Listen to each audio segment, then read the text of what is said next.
আপনি ছাত্র দলের রাজনীতিতে বিশ্ববিদ্যালয়ে এসে যুক্ত হলেন। আপনার কাছে কেন ছাত্র দলে যুক্ত হওয়াটাকেই আপনি সবচাইতে অন্য ছাত্র সংগঠন তো ছিল সে সময় ওপেন, কিন্তু আপনি ছাত্র দলটাকে কেন বেছে নিলেন? এটি আসলে একটি গুরুত্বপূর্ণ বিষয়। সেটি হচ্ছে আমি নোয়াখালী যে অঞ্চলে বড় হয়েছি, মানে একদম সুবর্ণচরের যে অঞ্চলে, এটি সত্য কথা বললে সেটি একটু আওয়ামী লীগ অধ্যুষিত এলাকা তখনকার সময়, মানে 2000 ধরেন বিশ্ববিদ্যালয়ে ভর্তির আগে, আমাদের ইউনিয়নটি এখানে মোস্টলি আওয়ামী লীগের লোকজন একটু বেশি ছিল। আমি সেই পরিবেশে আসলে বড় হয়েছি। তো বিশ্ববিদ্যালয়ে ভর্তির পরে তখন থেকে আমি আমাদের এলাকাতে দেখতাম যে বিভিন্ন যে রাজনীতিক বিষয়গুলোতে আমি দেখতাম যে বিএনপির মানুষজন সেখানে এক ধরনের বঞ্চিত হতো বিভিন্ন অধিকার আন্দোলন সংগ্রামের মধ্যে দিয়ে। এটা আমি দেখেছি। কিন্তু বিশ্ববিদ্যালয়ে ভর্তির আগ পর্যন্ত আমার রাজনীতির বিষয়ে বোঝার সক্ষমতা আসলে অনেকের হয়তো ছিল, কিন্তু আমার মধ্যে সে সক্ষমতা গড়ে ওঠে নাই।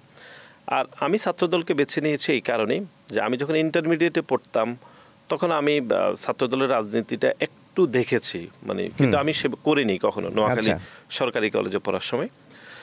তো বিশ্ববিদ্যালয়ে ভর্তির পরে তখন 111 গভর্নমেন্ট এবং আমাদের দলের ভারপ্রাপ্ত চেয়ারম্যান তখন ওনাকে একটা মিথ্যা মামলায় কারান্তরীণ করা হয়েছে, পিজি হসপিটালে তিনি ছিলেন।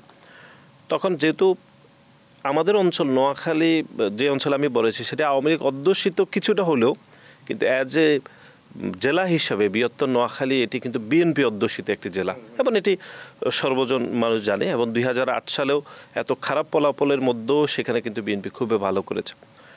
তখন আমার মধ্যে এক ধরনের এটি তাড়না ছিল যে ইন্টারমিডিয়েটে পড়ার সময় বা এসএসসি শেষের দিকে যে বাংলাদেশি জাতীয়তাবাদ হয়তো তখন এইরকম বুঝে ওঠার পরিস্থিতি তৈরি হয়নি, কিন্তু ছাত্রদলের প্রতি এক ধরনের আমার এটি বলেন যে আস্তে আস্তে ভালো লাগা কাজ করা শুরু করেছে ইন্টারমিডিয়েটে পড়ার সময়।